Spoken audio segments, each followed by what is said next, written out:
حاملا معي المودة والصداقة.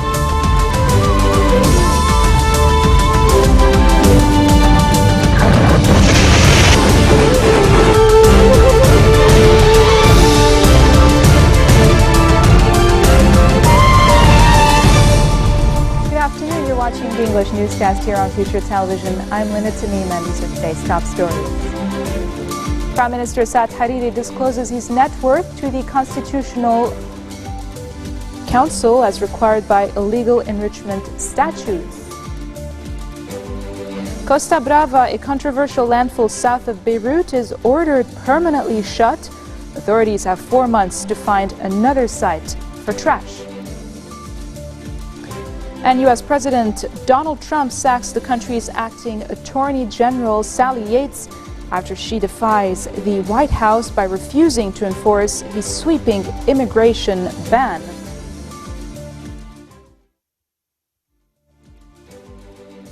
Prime Minister Saad Hariri has disclosed his net worth to the Constitutional Council as required by illegal enrichment statutes.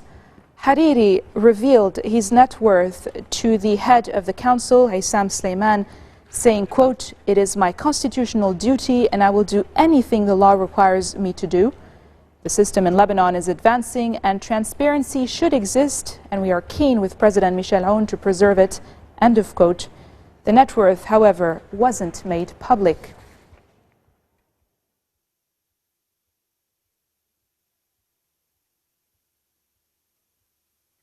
Former Minister Wael Abu Faoud has accused a government committee working on a new parliamentary election law of attempting a coup on Lebanon's constitution, reiterating that any new parliamentary vote law must be based on the Ta'if Accord.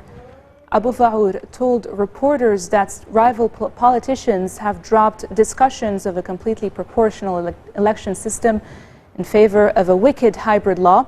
He made his comments after a delegation from the Democratic Gathering Bloc met with ex-Prime Minister Najib Mikati to discuss the matter. His remarks target a four-party committee seeking to develop a new voting system to replace the disputed 1960 majoritarian system.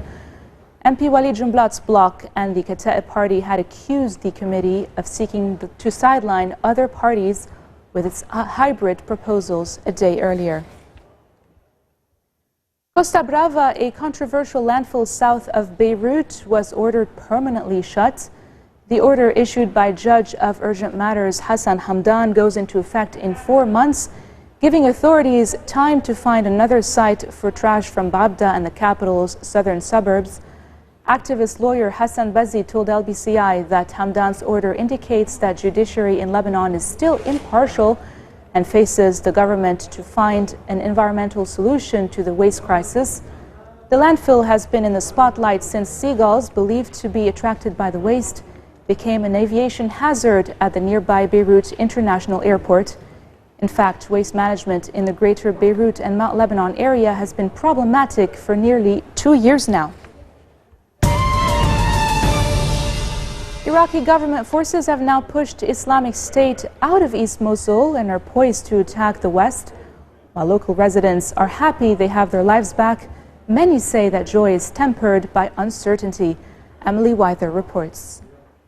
There's now a traffic jam getting into East Mosul. Its people are starting to pick up the pieces.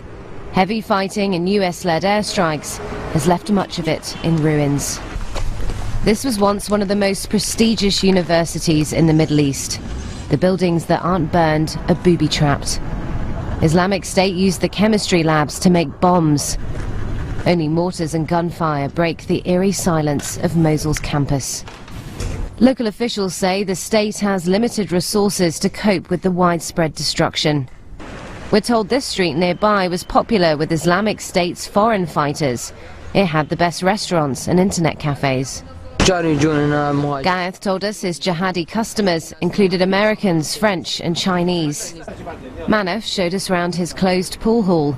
In different times it was packed until midnight with players. IS confiscated the balls. The airstrikes rattled the tables and disrupted the balance. People are confused now. They don't know what the future of Mosul is going to be. We don't know what our future will be. Until this moment, no member of the government has come here and explained to us what is going to happen. Are they going to build? We don't know. It'll be years before residents recover from Islamic State's reign of terror in what was once their biggest stronghold. Coming up next, acclaimed Spanish director Pedro Almodóvar is named jury president of the 70th Cannes Film Festival.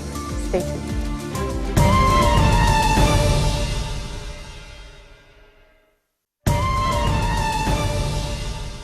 Welcome back. U.S. President Donald Trump has sacked the country's acting Attorney General Sally Yates after she took the rare step of defying the White House by refusing to enforce his sweeping immigration ban. The White House press secretary's office said in an unusually caustic statement that Yates has betrayed the Department of Justice by refusing to enforce a legal order designed to protect the citizens of the United States. It added that Ms. Yates is an Obama administration appointee who is weak on borders and very weak on illegal immigration. Protests against right-wing U.S. President Donald Trump's immigration ban have been held in cities across the United States, including in New York City and Washington, D.C. In the U.S. Capitol, thousands gathered outside the White House, while more than 1,000 protesters assembled in New York City's Battery Park to demonstrate against Trump's executive order, which places harsh restrictions on immigration from 7 Muslim-majority countries. And similarly, tens of thousands of people protested in London and other British cities against Trump's immigration ban. Let's find out more in this report. Holding placards and chanting "No state visit." Tens of thousands of people protesting in British cities against US President Trump's travel ban on Monday night. The London protest outside the Downing Street residence of British Prime Minister Theresa May, calling on her to cancel Trump's planned state visit later this year. And there comes a moment when we have to ask our government, where do you stand? And that's why I'm here today. Not just because I believe what Trump is doing is appalling, not just because I believe it's counterproductive, not just because I know that it will not achieve even what he says he is trying to achieve, but because I want my government to stand up and say, he is wrong. However, May won't be backing down. The United States is a close ally of the United Kingdom. We work together across many areas of mutual interest, and we have that special relationship between us.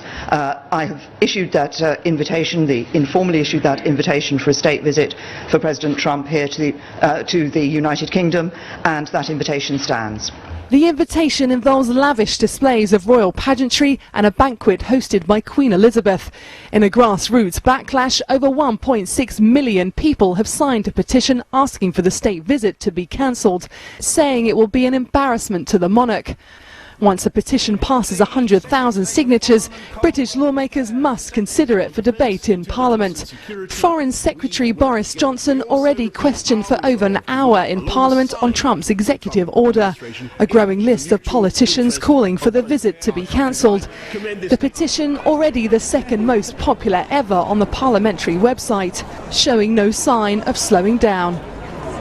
Moving on to France, Conservative presidential candidate François Fillon and his wife were questioned for 5 hours by police investigators on Monday as part of a probe into allegations that Pénélope Fillon had been paid for fake jobs. More details in this report.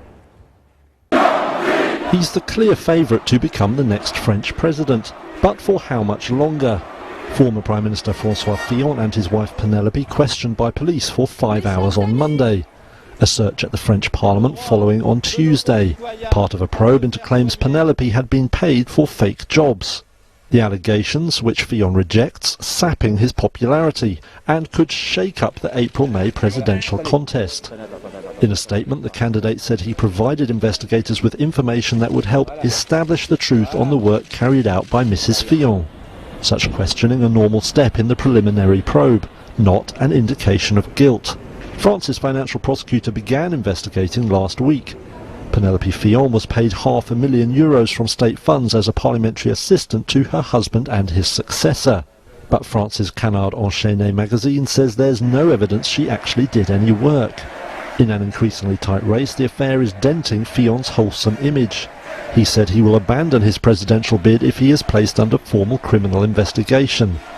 If that was to happen, time is running out for the Conservative Republicans to choose another candidate. March 22nd, the deadline for official election registrations.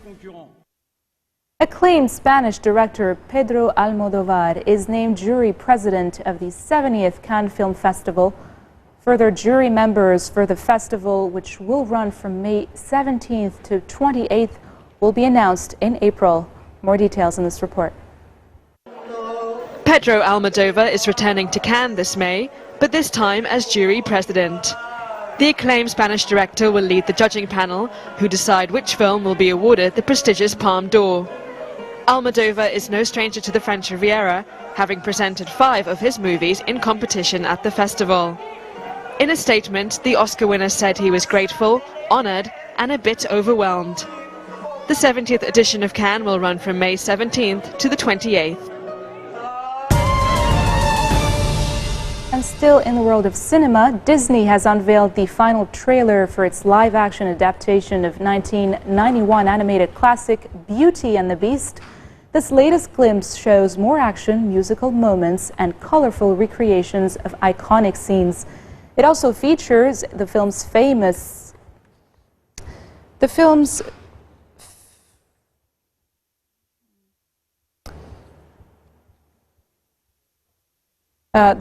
song, this time sung by pop stars Ariana Grande and John Legend.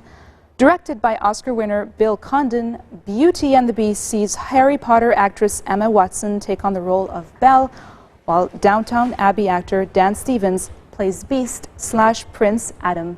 Here's the trailer. My dear Belle, you're so ahead of your time. This is a small village. You are the most gorgeous thing I've ever seen. Nobody deserves you. And it's small-minded as well. But small also means safe.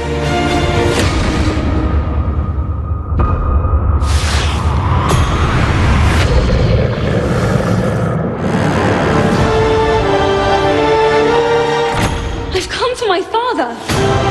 He's a thief. Come into the light. I will escape, I promise. Look, a girl. Who said that? Hello. You can talk. Well, of course. It's all he ever does. How lovely to make your acquaintance. Want to see me do a trick?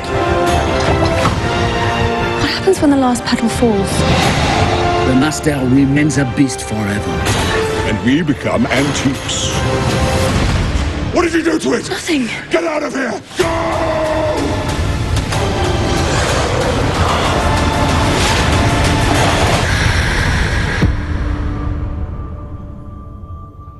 You have to help me. You have to stand.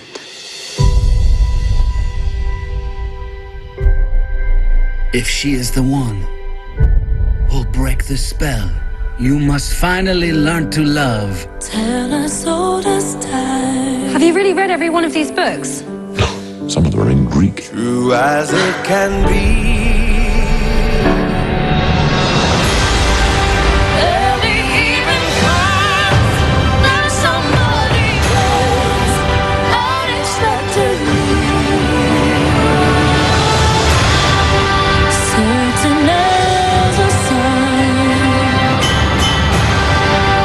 Rising in the east. Kill the beast!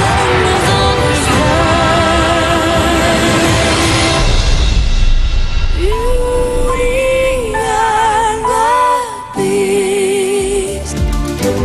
This marks the end of our bulletin for today. Now for a recap of our top stories.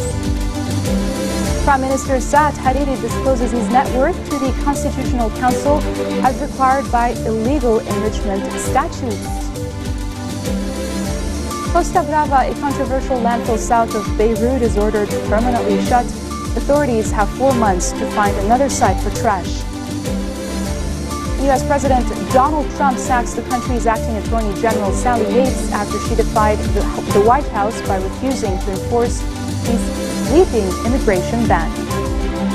Your top stories for this Tuesday. I'm Minna Tamina. Thank you all for watching.